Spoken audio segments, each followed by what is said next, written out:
When high winds blow, we don't just accept or tolerate the winds. Instead, we build windmills.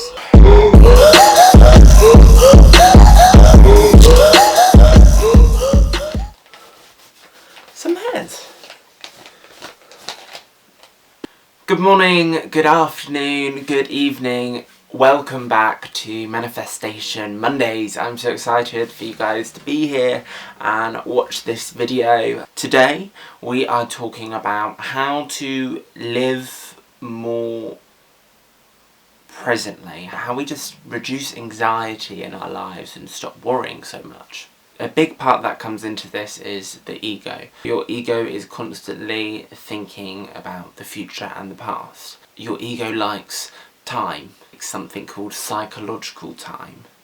Now, psychological time is when you as an individual, your ego, is thinking about the future, and it creates lots of unease, it creates tension, it creates fear, it creates worry, or it's thinking a lot about the past, which brings up a lot of guilt and resentment and sadness and regret.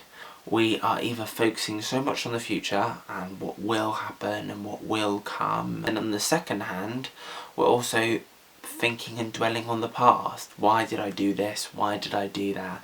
And letting it impact who we are. If you're going to make any drastic decisions, you're not going to do that in the future. Yes, you may think about doing it in the future, but the only time you're going to do it is right here, right now, because you're right here, right now.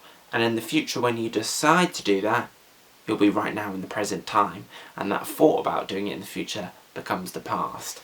So you need to fully accept what is. And the way we can do that is neutrality. Neutrality.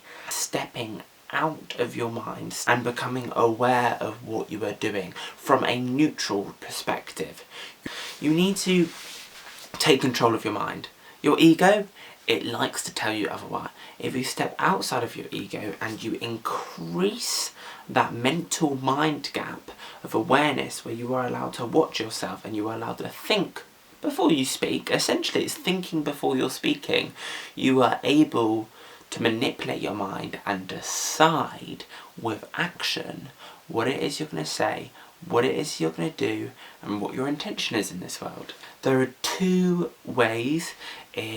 laws that you can apply in order to aid your acceptance of the now. The first law is the law of flexibility. Narrowing that resistance. The reason we become stressed, or the reason we pick up a phone call but we don't really want to be there, or we're not happy at this time, it's because we're resisting it. If someone is pushing you, you will push back, and that creates a resistance. If someone is pulling you and you pull back, that is creating resistance. However, if someone is pushing you and you grab onto them and you pull them, there is no resistance. If someone is pushing you, you pull them. If someone is pulling, you push. That ends resistance. And if you don't want to be pushing or pulling or going along with this situation that you're involved in, then you get out of the way. You kill it. Let's say I lost a pound or I dropped something. I've recently, not to have become so stressed, got so angry, taking it out on other people and let it impact my day. Okay, this is what happened. I'm not going to change it. I need to fully accept it. How am I going to move on now to improve the situation? We turn stumbling blocks into stepping stones and problems into opportunities. When high winds blow, we don't just accept or tolerate the winds.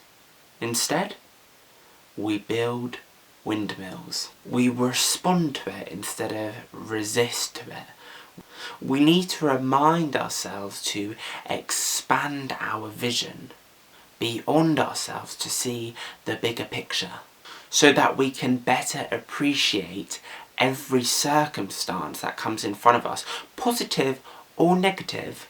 It serves as an opportunity to strengthen our spirit. God, accept me the serenity to the things that I cannot change, the courage to change the things I can, and the wisdom to know the difference. A total and unconditional acceptance as who we are. Sort of like water, the ability to morph and fill the container that we're currently in, that our life situation presents us. The law of choices. The most basic choice we have in life is whether to expand or contract, whether to bring our creative expressions into this life in a positive or negative way. No matter what our circumstances, we have the power to choose our destinations. So most creatures on this earth, they are very narrow directional minded. They act on impulse, on instinct and adaptation. However, humans, we have the vast opportunity to constantly be creating a choice, an opportunity, a left or right, which will lead us onto many different destinations. We can choose whether we want to get up early in the morning, whether we want to eat breakfast, or whether we're going to be in a good mood that day. We always have a choice, so make sure you make the right one. The more we can accept that we can choose a choice, the more clearly we can view our lives and we can understand our life purpose. By taking responsibility of our life choices rather than just going with the flow, saying I've got this job because I was lucky and I'm just doing this because I'm doing that, and that is fine. However, if we shift the idea that with that recognition of choice, we now have the power to take hold of our life and perhaps make decisions of what we want instead of just wondering and blasé thinking it's just happening to us. Take control. We are all full of creative energy and we want to project them. Now energy, it can't be destroyed. It can be either transferred, so it can either be negative or it can be a positive energy. It is up to you to decide whether you're going to emit your creative expression positively or negatively. You can't hold it up because the creative energy will always find a way to escape and express itself. So it's really important to find ways that you can creatively express yourself. Write them down on paper. If you have any fantasies, write them down on paper. Tell someone. Find a way of expressing yourself through art and being raw.